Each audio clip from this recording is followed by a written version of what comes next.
نحمده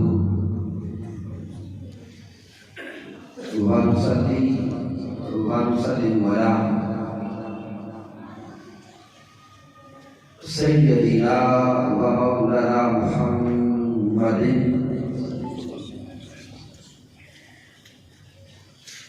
نبي الأمين المكين الكريم الرؤوف الرحيم. أما بعد فأعوذ بالله من الشيطان الرجيم. بسم الله الرحمن الرحيم. قال الله تبارك وتعالى في القرآن المجيد: قل هو الله أحد. صدق الله مولانا العظيم. إن الله وملائكته يصلون على النبي يا أيها الذين آمنوا صلوا عليه وسلموا تسليما.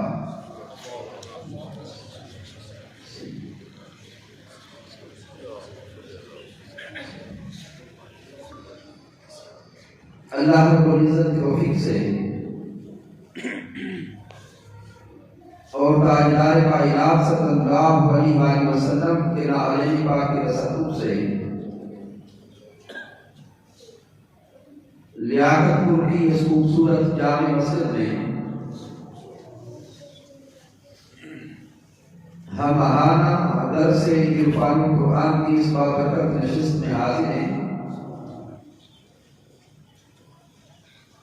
اس درس عرفان قرآن کے انعقاد پر مبارکباد پیش کرتا ہوں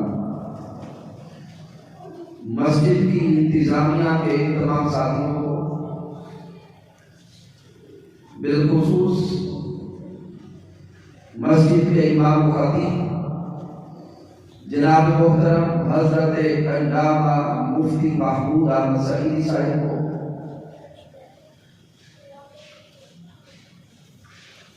تحریک منہاج القرآن کے قائدین و کارکنان، بالخصوص جناب محترم ڈاکٹر حبیب احمد سہروردی صاحب، تشریف لانے والے جمیع دیوانگان مصطفیٰ صلی اللہ علیہ وآلہ وسلم. دعا کرتے ہیں کہ رب کائنات سب کا تشریف لانا اپنی بارگاہ اقدس میں قبول فرمائے. سامعین محترم، آج کے درس عرفان قرآن کے لیے جیسا کہ موضوع اس سے پہلے فلیکسس پر یا تشہیر کے مواد پر پڑھ چکے سورہ اخلاص کی تفسیر اور مقام و مرتبہ اور شان. سامعین محترم، قرآن مجید فرقان حمید کی یہ سورہ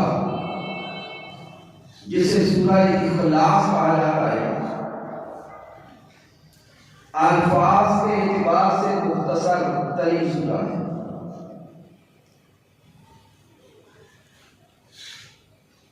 چار آیات کریمہ پر مشتمل ہے، اور اگر اس سورہ کو پڑھیں گے تو اس سورت میں کل 25 کلمات ہیں، 78 حروف ہیں. لیکن اس کی شان کو دیکھیں گے تو یہ شان مقام کے اعتبار سے سورۃ قرآن پر مشتمل ہے. قرآن مجید فرقان حمید کے سورہ کا اگر شان نزول دیکھیں تو جب ہود آئے گا تفسیر لکھا ہے کہ یہ مکی سورہ ہے. آپ جانتے ہیں کہ سورت نزول کے اعتبار سے دو طرح کی ہیں، مکی اور مدنی. یعنی وہ صورتیں جو ہجرت مدینہ سے پہلے نازل ہوئی ان کو مکی کہا جاتا ہے، اور جو ہجرت مدینہ کے بعد نازل ہوئی ان کو مدنی کہا جاتا ہے۔ یہ سورہ اخلاص جمہور ائمہ تفسیر کے نزدیک یہ مکی ہے، لیکن بعض ائمہ نے اسے مدنی بھی کہا، لیکن تطبیق میں کہا کرتے کہ نزول کے اعتبار سے یہ سورت مکی ہے، لیکن آقا علیہ السلام کی حیات مبارکہ میں پھر جب بھی رب کائنات کے تعارف کو پیش کرنا چاہا تو آقا علیہ السلام نے ہر موقع پر ہر مقام پہ سورہ اخلاص کیا۔ حضرت عبداللہ ابن مسعود رضی اللہ تعالیٰ عنہ روایت کرتے ہیں کہ جب آقا علیہ السلام نے مکہ کی سرزمین پر جھوٹے خداؤں کو جھٹلا دیا، 360 بتوں کو جھٹلا دیا، اور تاجدار کائنات نے مکہ کی سرزمین پر اللہ کی وحدانیت کا اعلان فرما دیا، آقا علیہ السلام نے ان کفار میں اعلان فرمایا کہ یہ سارے بت جن کے تم پوجا کرتے ہو ان خدائی کے لائق ایک بھی نہیں، خدائی کے لائق ایک ذات اللہ کی ہے، اسی وحدہ لا شریک کی ہے۔ تو سامنے محترم وہ کفار جو بتوں کو دیکھ کر ان کی پوجا کرتے تھے، اب وہ آقا علیہ السلام کی بارگاہ میں آئے اور آ کے سوال کرتے ہیں کہ ہمارے خدا کو جھٹلانے والے محمد اگر یہ خدا نہیں ہے تو میرا آپ تعارف کروائیں کہ آپ کا خدا کون ہے، وہ خدا کیسا ہے، وہ خدا کہاں سے آیا۔ تو جب آقا علیہ السلام سے کفار نے، احیان قریش نے رب کائنات کا تعارف مانگا اور انہوں نے سوال کیا کہ ہمیں اپنے خدا کا نسب نامہ بتائیں، تو اس وقت رب کائنات نے یہ سورہ نازل فرمائی تاجدار کائنات پر اور فرمایا کہ محبوب یہ جو کفار آپ کے پاس ہمارا تعارف لینے آئے، نسب نامہ لینے آئے اور ہمارے بارے میں پوچھنے آئے، قل هو اللہ احد، مصطفیٰ ان کو بتا دیں کہ وہ اللہ احد ہے، اللہ الصمد، وہ بے نیاز ہے، لم یلد ولم یولد، نہ اس سے کوئی پیدا ہوا نہ وہ کسی سے پیدا ہوا، ولم یکن لہ کفوا احد، اس کی شان یہ ہے، اس کا مقام یہ ہے، اس کا مرتبہ یہ ہے کہ پوری کائنات میں کوئی اس کا ہمسر و برابری کرنے والا نہیں۔ تو سامعین محترم یہ سورت اس وقت نازل ہوئی جب کفار آقا علیہ السلام کی بارگاہ اقدس میں آئے رب کائنات کا تعارف لینے کے لیے۔ تو یہ سورت آقا علیہ السلام پر اتری رب کائنات کا تعارف لے کر۔ پھر سامعین محترم اگر اس سورت کا مقام و مرتبہ دیکھیں تو حضرت انس بن مالک رضی اللہ تعالیٰ عنہ بیان کرتے ہیں ان رجلا کہ ایک شخص آقا علیہ السلام کی بارگاہ میں آیا اور آ کے کہتا ہے قال یا رسول اللہ، اے محبوب مکرم، اے محبوب علیہ السلام، انی احب هذه السورہ قل هو اللہ احد۔ حضرت انس بن مالک بیان کرتے ہیں ایک شخص حضور کی بارگاہ میں آیا اور آپ سے عرض کرتا ہے سونے آقا میں سورہ اخلاص سے بڑی محبت کرتا ہوں، میں سورہ اخلاص سے بڑا پیار کرتا ہوں، مجھے اس سورت سے محبت ہے، اس سورت سے عشق ہے، چونکہ اس سورت میں رب کائنات کا تعارف ہے، اس سورت میں مالک کائنات کا تعارف ہے، اس سورت میں مالک کائنات نے اپنی خبر دی، اپنا پتہ دیا، اپنا تعارف کروایا، میرے سونے مصطفیٰ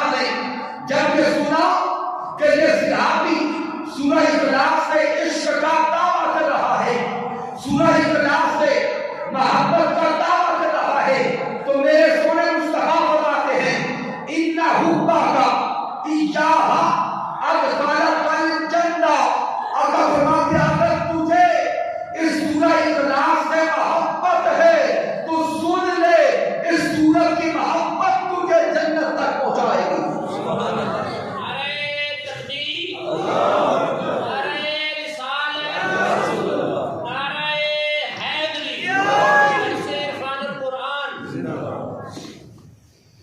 پھر سامعین محترم، حضرت عائشہ صدیقہ رضی اللہ تعالی عنہا روایت کرتی ہیں، اور یہ حدیث مبارکہ امام بخاری صحیح بخاری میں لایا ہے. حضرت عائشہ صدیقہ بیان کرتی ہیں کہ آقا علیہ السلام نے ایک لشکر بھیجا سرایہ پر، یعنی جنگ کے لیے میرے آقا علیہ السلام نے ایک لشکر ترتیب دیا. اس لشکر کا سردار ایک صحابی کو بنایا، اور وہ صحابی جو لشکر کے سردار تھے وہ جو بھی رکعت نماز کی پڑھتے اور پڑھاتے ہر رکعت میں سورہ اخلاص تلاوت کرتے تھے. یعنی آپ وہ لشکر کے سردار ہیں، سامعین محترم وہی جماعت کرواتے، امامت کرواتے ہیں. ان کا معمول یہ ہے کہ ہر رکعت میں سورہ اخلاص تلاوت کرتے ہیں. اب صحابہ کرام میں تشویش پیدا ہوئی کہ ماجرا کیا ہے کہ ہر رکعت میں سورہ اخلاص پڑھتے ہیں. وہاں پر تو تمام صحابہ پہنچ رہے. جب لشکر واپس لوٹ آیا تو اب وہ صحابہ حضور علیہ السلام کی بارگاہ اقدس میں سوال لے کے حاضر ہوئے. عرض کرتے چھوڑے آقا، ہم جب دوران سفر تھے تو ہمارے سردار ہر رکعت میں سورہ اخلاص کی تلاوت کیا کرتے تھے. میرے سونے آقا نے سن لیا تو میرے آقا فرماتے ہیں لِأَيِّ شَيْءٍ يَصْنَعُ ذَلِكَ، ان سے پوچھیں کہ یہ ہر رکعت میں سورہ اخلاص کی تلاوت کیوں کرتے تھے. ہر رکعت میں سورہ اخلاص کی تلاوت کرنے کا سبب کیا ہے؟ ہر رکعت میں سورہ اخلاص کیوں پڑھا کرتے تھے؟ جب ان سے پوچھا گیا تو وہ بیان کرتے ہیں میں ہر رکعت میں سورہ اخلاص اس لیے پڑھتا تھا کہ اس سورت میں رب کائنات کا تعارف بھی ہے، اللہ کی ذات کا ذکر، اللہ کی صفات کا ذکر، اللہ کی تجلیات کا ذکر ہے. اس لیے ہر رکعت میں سورہ اخلاص پڑھتا.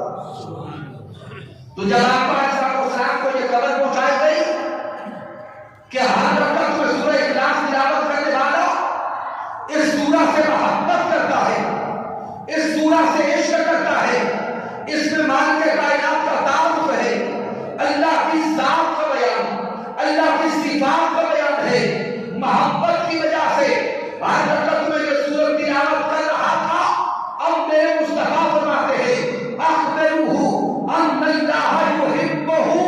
آقا فرماتے ہیں میرا یہ پیغام پہنچا دو، وہ اللہ سے محبت کرتا ہے تو رب کائنات بھی اس سے محبت کرتا ہے. تو سامعین محترم، یہ سورہ اخلاص یہ رب کائنات کی محبت پر مبنی ہے. جو بندہ اس سورت سے محبت کرتا ہے مالک کائنات اس سے محبت کرتا ہے. پھر سامعین محترم صحیح بخاری کی حدیث مبارکہ حضرت قتادہ بن نعمان رضی اللہ تعالی عنہ سے روایت ہے. حضرت قتادہ بن نعمان رضی اللہ تعالی عنہ بیان کرتے ہیں اور دیگر صحابہ کرام سے روایت ہے، وہ بیان کرتے ہیں کہ حضرت قتادہ بن نعمان کو سنا گیا، اور بعض نے روایت کیا کہ حضرت قتادہ بن نعمان حضور کی بارگاہ میں آئے. وہ عرض کرتے ہیں کہ حضور میں نے ایک شخص کو بار بار سورہ اخلاص پڑھتے سنا. میں نے ایک شخص کو بار بار سورہ اخلاص تلاوت کرتے سنا ہے، وہ بار بار سورہ اخلاص کی تلاوت کرتا. اب آقا علیہ السلام نے سن لیا کہ ایک شخص کے سورہ اخلاص تلاوت کرنے کا واقعہ بیان ہوا. میرے سونے آقا علیہ السلام فرماتے ہیں آپ سن لیں. فقال رسول اللہ صلی اللہ علیہ وسلم واللہ